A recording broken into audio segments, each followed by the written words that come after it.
Meus irmãos, graça e paz. Amém. Vocês estão bem? Felizes? Na presença de Deus? Que bênção. Uma alegria para o meu coração poder conhecer esta casa tão preciosa. Muito obrigado pelo convite. Por favor, façam chegar ao reverendo Adilson, nosso querido professor, a minha gratidão. Muito obrigado ao conselho da igreja por endossar a coragem do pastor Adilson em me convidar. Muito obrigado. Para mim é uma alegria cultuar com Leônide. Leônide é nosso colega de turma ali no Seminário Presbiteriano do Norte. Que Deus continue nos abençoando. Meus irmãos, vamos ao texto bíblico, Salmo de número 131. Enquanto você procura, me deixem apresentar a minha dona. Dona Luana, ela está ali encostada na parede para a parede não cair. Você está olhando para ela e vendo 3. Não é a Trindade. É porque Luana está grávida de gêmeos. Bendito seja Deus. O Senhor visitou nossa casa depois de 10 anos tentando. O Senhor nos presenteou com 2 filhos da aliança que estão ali sendo gerados para a glória de Deus. Salmo de número 131. Salmo de número 131. Nós vamos ler todo o Salmo. Eu queria convidá-los mais uma vez a se colocarem em pé. Nós vamos ler a palavra de Deus. Por favor. Logo você se assenta. Salmo de número 131. A palavra de Deus nos diz. Cântico de romagem de Davi. Senhor, não é soberbo o meu coração, nem altivo o meu olhar. Não ando à procura de grandes coisas, nem de coisas maravilhosas demais para mim. Pelo contrário, fiz calar e sossegar a minha alma. Como a criança desmamada se aquieta nos braços de sua mãe, como esta criança é a minha alma para comigo. Espera, ó Israel, no Senhor, desde agora e para sempre. Amém. Vamos ler juntos o verso 3? Espera. Pode ser melhor, não? Vamos lá? 1, 2, 3. Espera, ó Israel, no Senhor, desde agora e para sempre. Amém. Senhor, esta é a tua palavra. E nós nos debruçaremos sobre ela nessa manhã, pedindo ao teu Espírito que fale ao nosso coração. Senhor, eu de mim mesmo sou incapaz e insuficiente para falar ao coração dos meus irmãos, mas o Senhor toca onde a minha mão não pode tocar. O Senhor fala ao coração, e por isso nós pedimos, ó Deus, toca-nos a nossa alma nessa manhã, toca o nosso coração nesta manhã, fala conosco, Senhor, que a nossa mente e o nosso coração estejam cativos à Tua palavra, e que nós possamos ouvir a Tua voz. Essa é a nossa oração em nome de Jesus. Amém, amém. Você pode se assentar, muito obrigado.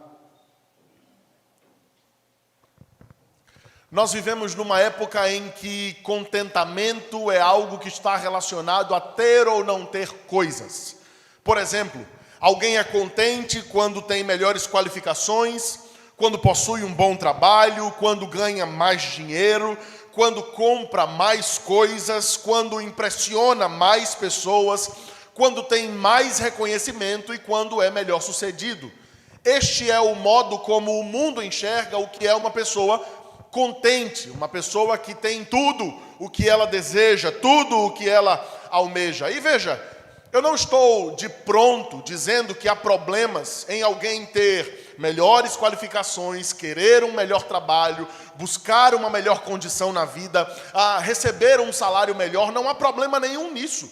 O problema está quando nós fazemos dessas coisas tudo quanto nos move. Se a única coisa que te move a viver é o fato de você querer ter um trabalho melhor, ganhar um salário melhor, você precisa rever seus conceitos. Se a única coisa que te faz levantar da cama para se mover em direção a tudo quanto você faz durante o dia é simplesmente o fato de que você quer um melhor reconhecimento público da pessoa que você é, dos dons e talentos que você tem, isso lhe fará ter de rever os seus conceitos. Afinal, nós vivemos num mundo que sempre quer ter mais. E se essa for a mesma vontade, ou se isso for o mesmo princípio que nos move a fazer as coisas, nós seremos sempre escravos das coisas que estão em constantes mudanças. Por exemplo, há tempos atrás, alguns anos atrás, a Apple lançou um iPhone. O iPhone foi uma revolução no mundo da tecnologia. Todo mundo queria ter um iPhone logo no seu lançamento. Mas pergunte a alguém que deseja um celular como aquele nos nossos dias, se ele gostaria de ter um iPhone 1. Certamente não. Nem liga mais esse negócio. Nem serve mais para nada. Não, nós então vivemos escravos das coisas que vivem em constantes mudanças. Certamente você algum dia, em algum momento da sua vida, você quis alguma coisa que quando a possuiu, você passou a desprezá-la. Porque nosso coração é insatisfeito nas coisas dessa terra. Nós somos, como diz no interior, um saco sem fundo. Nós vivemos enchendo e preenchendo nosso coração dos nossos desejos, mas logo estamos correndo atrás do vento mais uma vez, querendo satisfazer o nosso coração com outras coisas mais uma vez. É por isso que o verdadeiro contentamento, baseado na Escritura, não é o contentamento que esse mundo oferece. É por isso que o verdadeiro contentamento, baseado na palavra de Deus, não são estes princípios de contentamento que o mundo nos apresenta, baseado nas coisas, no dinheiro, no prazer, no trabalho, no reconhecimento. Nós temos diante de nós, então, a realidade do que deve ser o contentamento com base na palavra de Deus. Eu gostaria de, nessa manhã, convidá-los a meditarmos juntos, meus irmãos, sobre como obter real contentamento, com base no texto que temos nas nossas mãos. Como obter real contentamento? Em primeiro lugar, a gente vai tentar responder essa pergunta dizendo que nós obtemos real contentamento desprezando a soberba.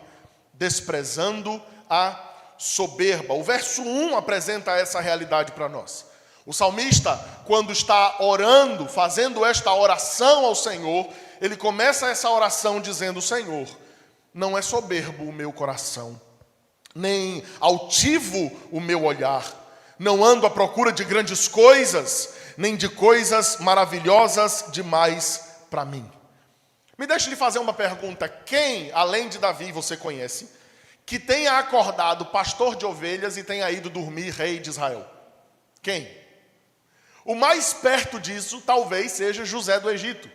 Ele acorda prisioneiro e vai dormir governador do Egito. Mas, diferente de Davi, não há nenhum outro que tenha acordado exercendo suas funções normais e tenha ido dormir consagrado o futuro rei de Israel. Certamente, esse acontecimento poderia encher o seu coração de arrogância, de prepotência, confiando nas suas próprias capacidades. Mas nós precisamos então reconhecer em que momento ou qual é a condição de Davi quando este salmo é composto. Alguns historiadores, alguns estudiosos, alguns teólogos vão dizer para nós que esse salmo foi composto à época em que Davi estava sendo acusado pelos partidários de Saul por usurpação. Os partidários de Saul levantaram-se em Israel para acusar Davi de que ele havia usurpado o trono que pertencera a Saul. Por isso, ele estava sendo o tempo inteiro acusado, ele estava sendo o tempo inteiro tendo sido alvo de falso testemunho, porque os outros estavam o acusando de ser alguém ambicioso que tramou para se assentar no trono de Israel. Davi, então, com o seu coração fragilizado, diante dessas acusações, vai perante ao Senhor. Ele curva o seu coração diante do Senhor, ele inclina o seu coração diante do Senhor, e ali, naquele momento de dedicação de sua vida em oração, ele diz: Senhor, Tu que conheces o meu coração, o Senhor que verdadeiramente sabe quem eu sou, o Senhor que verdadeiramente sabe quais são as minhas condições, o Senhor que sabe quem sou eu na minha inteireza. Senhor, não é soberbo o meu coração, não é soberbo, não é altivo o meu olhar. A palavra soberba no texto está atrelada em pessoas que confiam em si mesmas. Elas têm um alto conceito de importância acerca de si mesmo. São pessoas que matam no peito, dizendo: eu sou, eu posso, eu tenho, eu consigo, eu sou capaz. Davi, quando reconhece não ser soberbo diante do Senhor, ele está curvando diante de Deus, dizendo: Senhor, eu não sou capaz, eu não consigo, eu não posso, eu não faço, eu não tenho.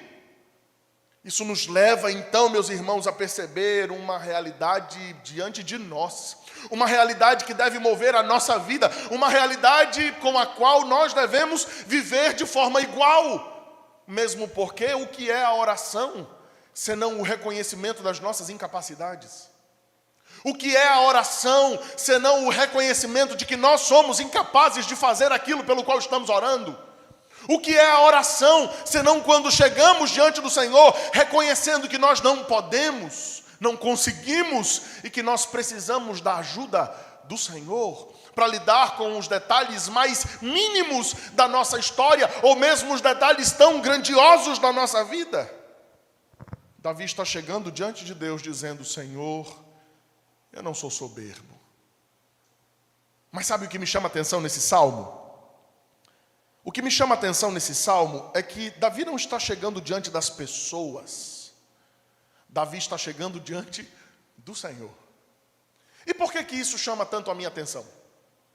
Porque se eu, Micael, digo para você, meu irmão, minha irmã, que eu não sou soberbo, eu fazendo uma defesa de mim mesmo, isso vai fazer com que você tenha algum exercício, ou pratique um exercício. Você vai dar alguns passos para trás, vai observar a minha vida, vai ver como eu procedo em determinadas situações, para que você ateste se de fato eu sou ou não aquilo que eu estou dizendo. O que eu estou falando a você, você vai colocar à prova baseado no meu comportamento, na minha vida. Davi não está chegando diante dos homens. Davi está chegando diante de Deus.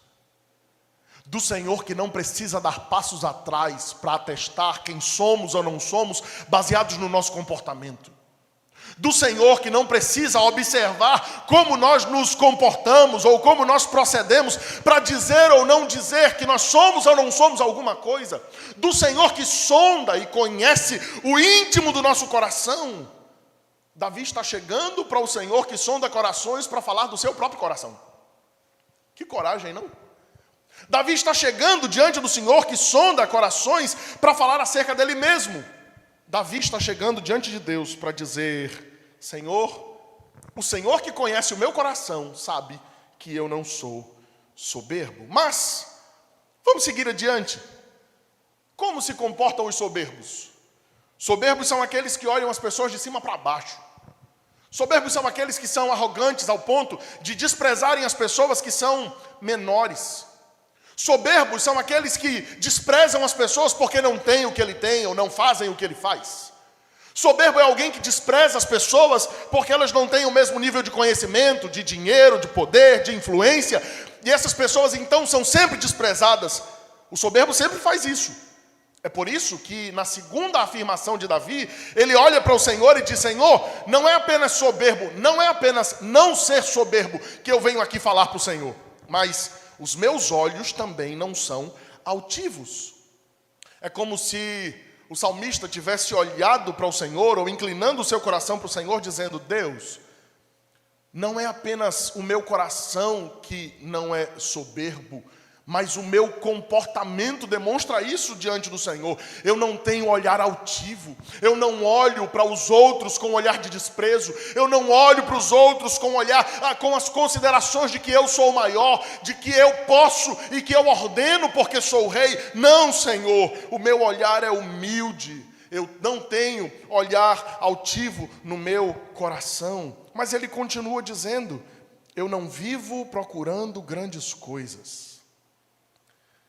Sentar-se no trono de Israel é uma grande coisa.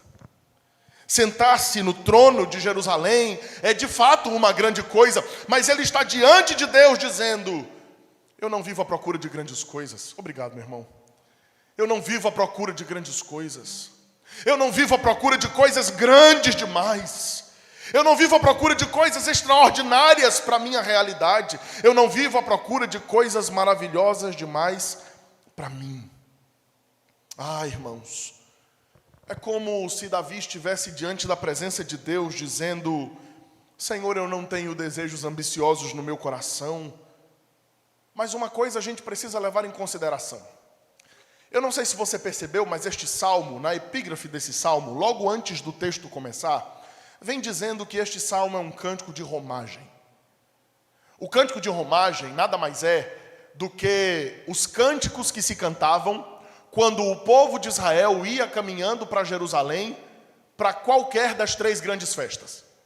Quando o povo deixava a sua casa, independentemente de onde eles estivessem, eles deixavam as suas casas e iam sentido Jerusalém para cultuar em uma das 3 grandes festas. E as caravanas iam cantando ao longo do caminho. As caravanas iam cantando os cânticos que estão desde o Salmo 120 ao 134. Todos esses salmos eles eram entoados ao longo da caminhada. Agora, imagine esse salmo na boca do povo. Imagine esse salmo na boca do povo que estava indo a Jerusalém. O povo estava no meio do caminho dizendo: Senhor, não é soberbo o meu coração, não é altivo o meu olhar, não ando à procura de grandes coisas, coisas maravilhosas demais para mim. O que seria isso, se não uma expressão de adoração, de um coração que sabe que não há nada maior do que estar na presença de Deus? O que seria isso, se não um momento de adoração ao Senhor, reconhecendo não apenas as nossas próprias incapacidades, mas reconhecendo de que não há nada melhor do que estar na presença do Senhor. É como se Davi, quebrantado diante da presença de Deus, dissesse: Senhor, eu não ando à procura de grandes coisas, porque eu já tenho o que me é necessário. Da mesma forma que o povo, caminhando para Jerusalém, entoava dizendo: não há nada mais grandioso do que estar na presença de Deus. Por isso o nosso coração se satisfaz. E não há nada melhor para procurar, não há nada melhor para almejar, não há nada melhor para desejar, senão estar na presença de Deus.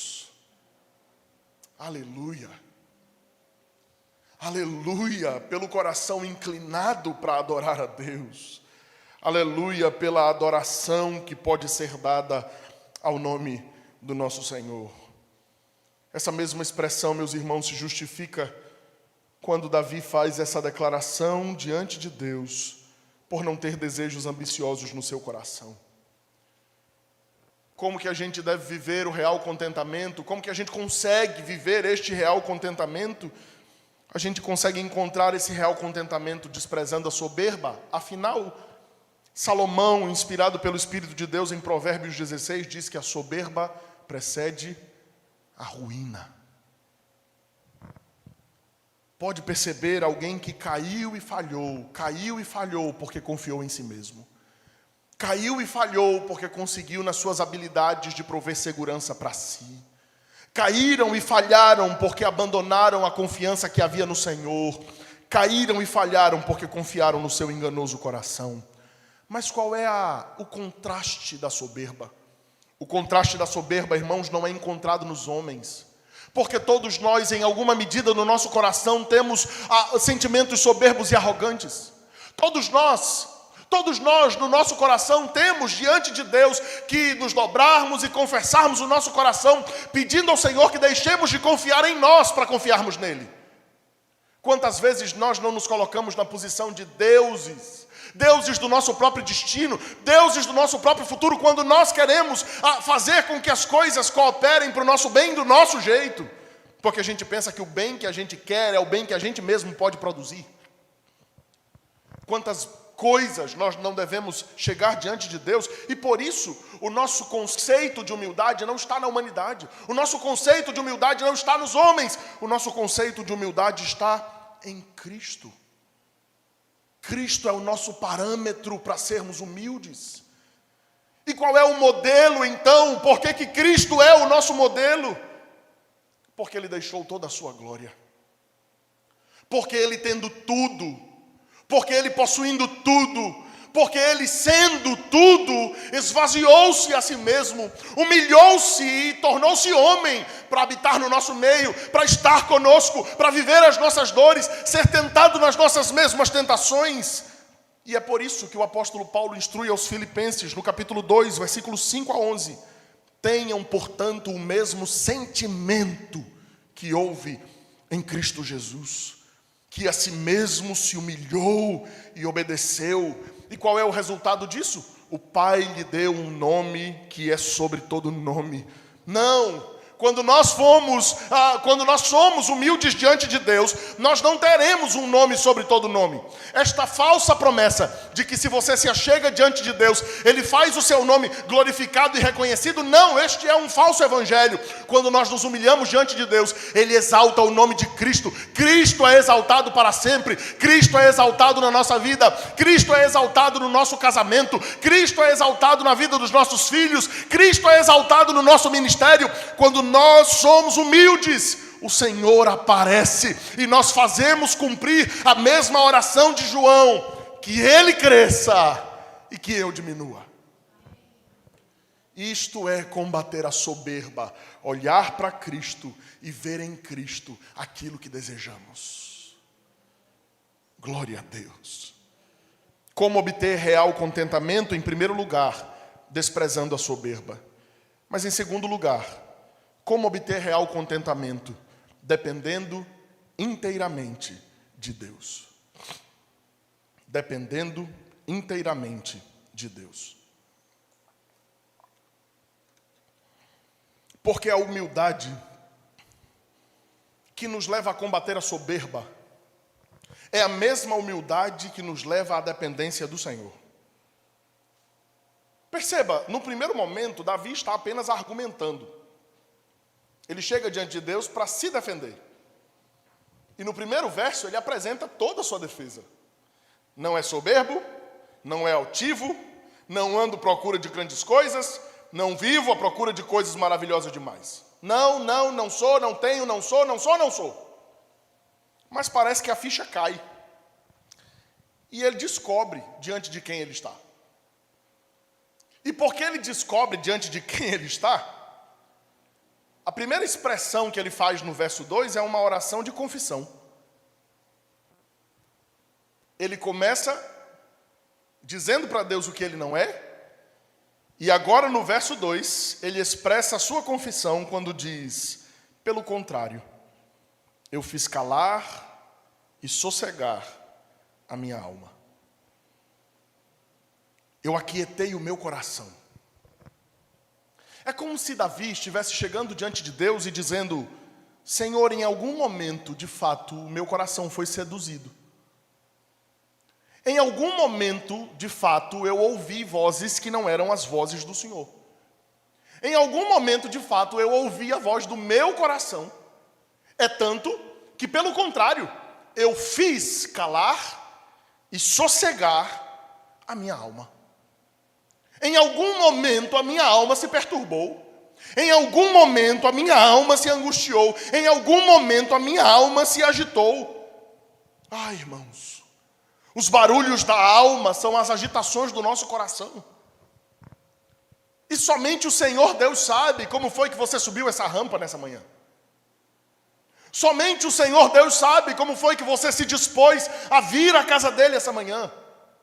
Somente o Senhor Deus sabe quais são as agitações que têm inquietado o seu coração. Mas semelhantemente a Davi, a sua oração é: eu fiz calar e sossegar a minha alma. Eu sei que nós nos angustiamos. Eu sei que nós nos angustiamos porque não sabemos lidar corretamente com as nossas incapacidades de governar nossa vida.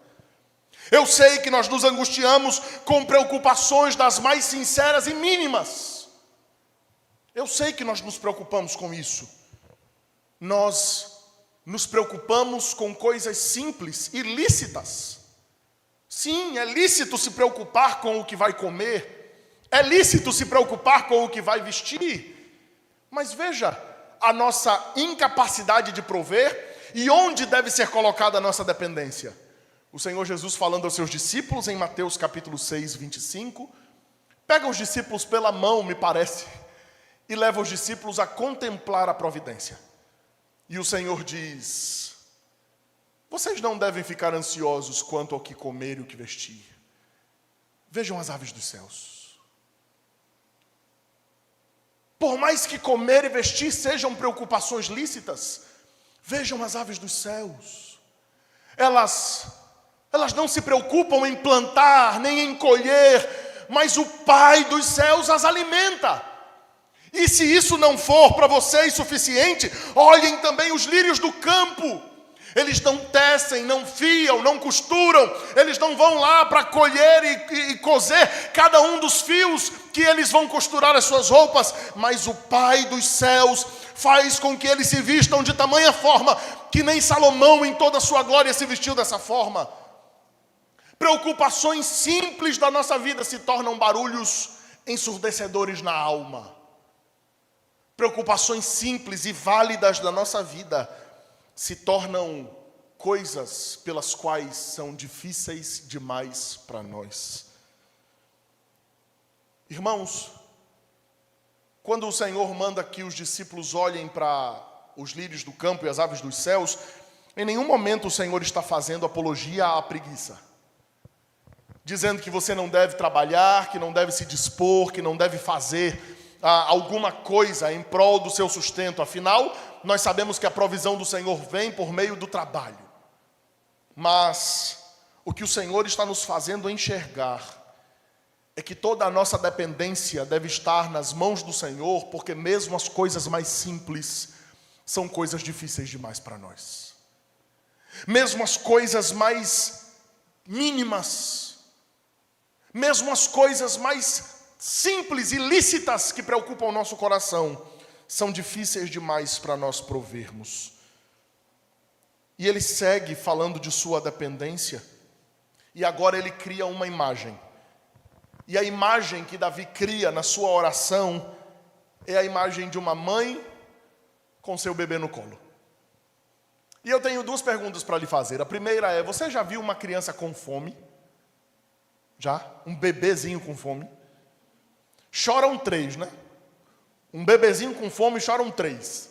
Chora a criança porque está com fome e não sabe o que fazer para comer. Chora a mãe que está com os seios empedrados, cheios de leite e não conseguem amamentar. E chora o pai porque olha para a criança e não sabe o que fazer, e olha para a mãe e não sabe o que fazer. E chora você vendo a cena e também dizendo: meu Deus, o que é que eu faço? Choram 4 então, 4 choram.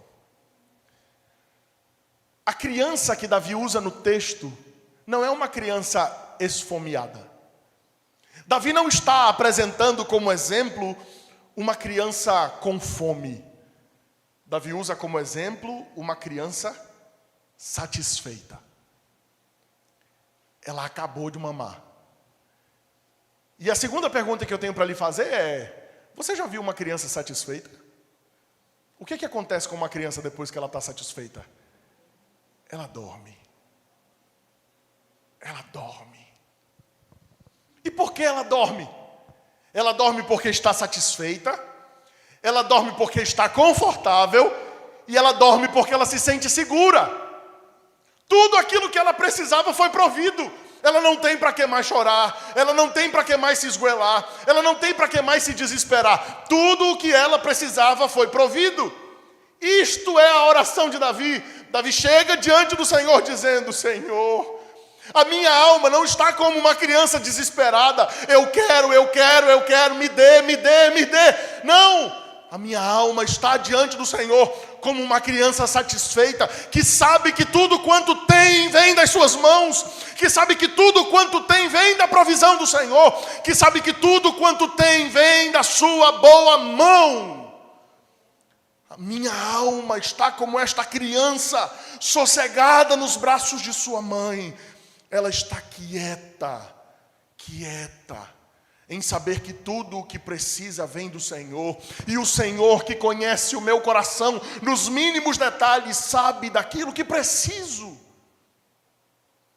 Guarda essa palavra em seu coração nessa manhã, meu irmão. Guarda essa palavra em seu coração nessa manhã e não deixe que o nosso inimigo ou que os inimigos naturais da vida, as preocupações naturais da vida roubem isso de você. O Senhor proverá tudo quanto nós precisamos de acordo com a sua vontade. Esta é a palavra de Deus. E isto começa, não quando Deus começa a nos dar o que precisamos, mas quando nós reputamos ao Senhor a nossa confiança. Escute, a satisfação do seu coração não depende das coisas chegarem. A satisfação do seu coração depende em você confiar no Senhor que vai prover. Você não precisa da provisão posta diante de você para que você creia. Você precisa crer e a provisão chegará. Esta é a realidade da fé. Esta é a realidade daquilo que cremos. Porque cremos que o Senhor é bom e que Ele não dorme. Porque cremos que Deus conhece as nossas necessidades. É que o nosso coração se aquieta. Eu tenho tudo que Deus quer que eu tenha. Eu vivo tudo que Deus quer que eu viva. E por mais que eu não tenha o que desejo, e por mais que eu não viva aquilo que eu gostaria de viver, eu vivo debaixo da sua providência. Ele me conduz. É Ele quem pastoreia a minha vida. É Ele quem toma conta das minhas necessidades. Quando nós sabemos quem é o Senhor, nós calamos as vozes da nossa alma. Quando nós sabemos quem é o Senhor, nós calamos as preocupações do nosso coração. E é por isso que o texto faz uma pergunta para nós. E a pergunta que o texto faz para meu coração e para o seu coração é: de quem você depende? De quem você depende? Porque talvez você chegou aqui essa manhã pensando que depende do seu trabalho, que depende do seu dinheiro, que depende do seu conhecimento, que depende do seu esposo, que depende da sua esposa, que depende dos seus filhos, que depende da igreja, que depende de coisas terceiras que não são o Senhor. De quem você depende? A segunda pergunta que o texto faz para nós é: por quem você espera? Por quem você espera? Você espera pelos homens? Você espera pelas coisas? Você espera pelo reconhecimento? Você espera pelo poder? Você espera pelo status? Você espera pelas vãs futilezas dessa terra? É por isso que Davi ora. O verso 3. E no verso 3, há alguns teólogos que vão dizer que Davi sai do seu ambiente privado para um ambiente público para pregar. É como se ele já tivesse obtido a resposta da oração e agora ele levanta da oração para falar ao povo. Mas não é assim que creio. Eu creio que Davi está orando, falando ao Senhor, e tendo resposta da confiança de sua própria oração, ele fala agora para o seu coração. É como se Davi falasse para si mesmo. E por que então que ele usa o termo Israel? Espera, ó Israel, no Senhor. Porque ele está lembrando do pacto. Davi está lembrando da aliança. Davi está lembrando do fato de que Deus é fiel, não a ele, mas de que Deus é fiel a si mesmo. De que Deus é fiel a Ele próprio e às suas promessas, e não a nós. Davi então usa os termos da aliança para falar para o seu próprio coração de que ele faz parte do povo de Deus. De que ele faz parte do povo pelo qual o Senhor trabalha. De que ele faz parte do povo pelo qual o Senhor guarda. De que ele faz parte do povo que o Senhor protege. Que ele faz parte do povo que o Senhor provê. E agora ele pode, mesmo curvado nos seus momentos de oração, dizer: espera, Davi, pelo Senhor. Sim, você com o seu coração satisfeito no Senhor e sabendo que faz parte do povo da aliança, pode orar: espera, Micael, pelo Senhor. Espera, meu coração, pelo Senhor. Espera que o Senhor vai agir. Espera que o Senhor vai prover. Espera, meu coração, porque tudo o que você precisa não vem de você mesmo. Espera, porque tudo o que você precisa vem do Senhor. Espera, ó Israel, no Senhor. E a pergunta é: quando que eu devo esperar? Desde agora e para sempre. Por que desde agora e para sempre? Porque o Senhor empenhou sua palavra e Ele vai cumprir sua palavra.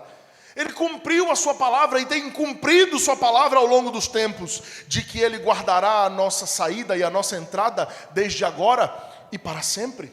De que como os montes estão ao redor de Jerusalém, em derredor do seu povo, desde agora e para sempre Ele estará com o seu povo. Nós podemos esperar no Senhor. E a brilhante ideia do Evangelho exposto na Escritura é Isaías capítulo 40, versículo 31. Os que esperam no Senhor renovam as suas forças. Espere no Senhor. Espere no Senhor. Confie no Senhor. Confie na provisão do Senhor para as suas necessidades. Confie que o Senhor é sua defesa. Confie que o Senhor é aquele que agirá em favor do seu povo. Confie que Deus, tudo quanto faz para o louvor de sua glória. Confie no Senhor. E enquanto você confia no Senhor, o Espírito Santo renova as suas forças. Isaías capítulo 40, versículo 31. Como obter real contentamento?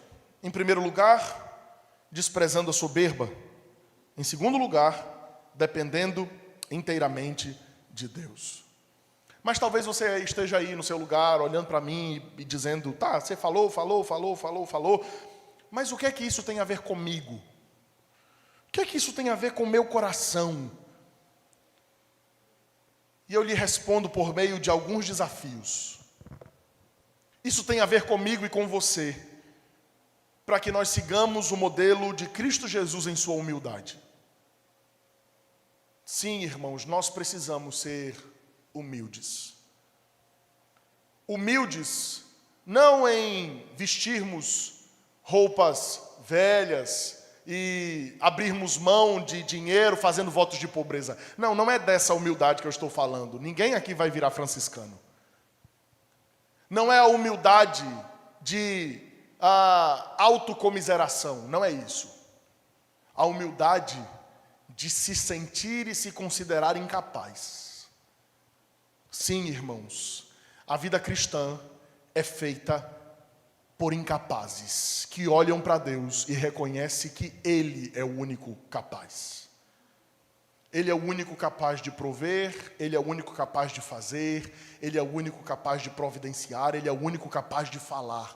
Nós precisamos olhar para o Senhor e reconhecer que nós somos incapazes.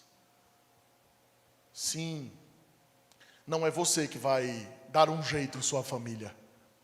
Não é você quem vai dar um jeito no seu casamento. Não é você quem vai dar um jeito no seu esposo, nos seus filhos. Não é você quem vai dar um jeito para providenciar as coisas que você precisa dentro de sua casa. É o Senhor quem fará isso. E se Ele tiver de usar sua vida, Ele usará sua vida como instrumento, mas não é você, é o Senhor. Sigamos em Cristo o modelo de sua humildade, sendo servos uns dos outros, servindo uns aos outros nas nossas próprias necessidades mútuas, e que possamos glorificar a Deus, não apenas reconhecendo a nossa incapacidade, mas no segundo desafio, exercitando o nosso coração na dependência de Deus. Eu sei que nós nos angustiamos e nos perturbamos com 1 milhão de coisas. São medos relacionados a questões financeiras, medos relacionados a futuro, medos relacionados à saúde, medos relacionados a fracassar no empreendimento, medos em diversas circunstâncias, medos do novo, medos do projeto, medo de tudo. Mas nós somos convidados a exercitar a nossa dependência no Senhor. E sim, dependência de Deus é um exercício tão precioso que o apóstolo Pedro fala em 1 Pedro, capítulo 5, verso 7. Lancem sobre ele, sobre Cristo, a vossa ansiedade, porque ele tem cuidado de vocês. Nós temos que esperar no Senhor. Nós temos que depender do Senhor. Nós temos que entender que o Senhor e esperar no Senhor não é a última coisa a fazer.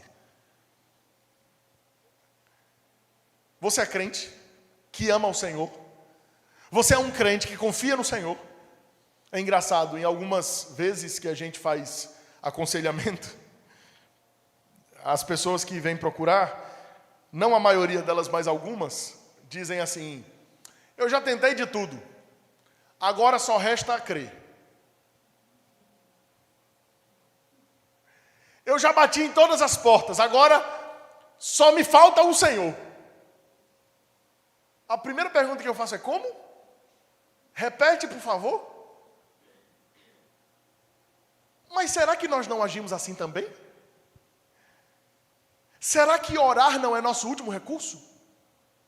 Será mesmo que clamar ao Senhor não é a última coisa que a gente faz? Será mesmo que confiar no Senhor é a última coisa que a gente faz na nossa vida? Porque a gente primeiro liga para o parente, depois liga para o amigo, depois liga para o prefeito, depois liga não sei para quem. Depois tenta bater na porta não sei de quem, e o Senhor só de braço cruzado dizendo: quero ver a hora que ele vai vir bater na porta aqui. Será que nós também não nos comportamos dessa forma? E a única coisa que difere a gente daqueles que vão lá no gabinete é a coragem de dizer: agora só me resta o Senhor? Porque nós tratamos o Senhor como sendo a última coisa a fazer? Se você é um crente que ama o Senhor e confia no Senhor, esperar em Deus não é a última coisa a fazer, é a única coisa a fazer. Nós só temos ao Senhor. Nós só temos ao Senhor. E eu vou repetir isso para que você diga isso ao seu coração sempre. Nós só temos ao Senhor. Você não tem ninguém além do Senhor. E por isso, é nele que deve estar sua confiança. Esperar no Senhor não é consequência dos nossos fracassos pessoais, não é consequência de que tudo quanto a gente tentou deu errado. Esperar no Senhor é aplicar a confiança de que Ele é bondoso, de que Ele é poderoso, de que Ele é soberano e de que Ele governa todas as coisas segundo o propósito da sua vontade. Se Cristo então resolveu os problemas da sua alma, meu irmão, será que Ele não vai resolver os problemas da sua vida? Será que Ele não vai resolver os problemas da sua vida comum, diária, do dia a dia?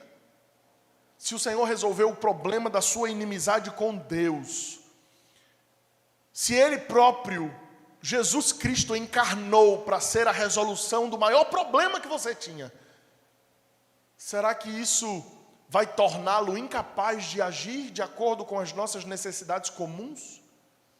Ah, irmãos, Deus é poderoso para suprir as nossas necessidades.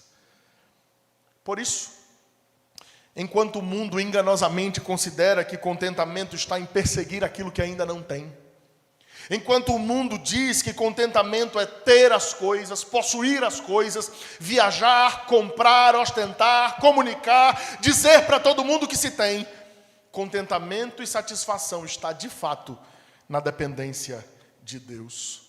Como diz o velho hino ou a velha canção: não tenha sobre ti um só cuidado, qualquer que seja. Vamos juntos?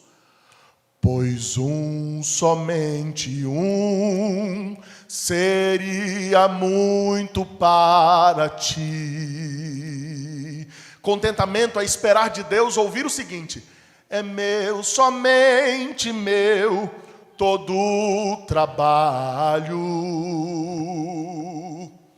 E o teu trabalho é descansar em mim.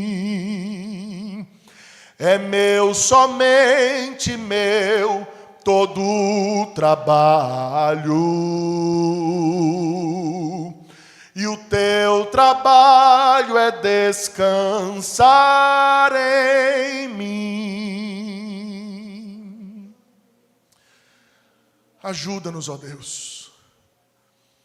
Ajuda-nos a, como Davi, orarmos diante de Ti, reconhecendo a nossa incapacidade. Reconhecendo, Senhor, que nós não somos suficientes para nada. Reconhecendo que nós dependemos inteiramente do Senhor. Ajuda-nos, Senhor, nas nossas dificuldades. Ajuda-nos nas nossas fragilidades.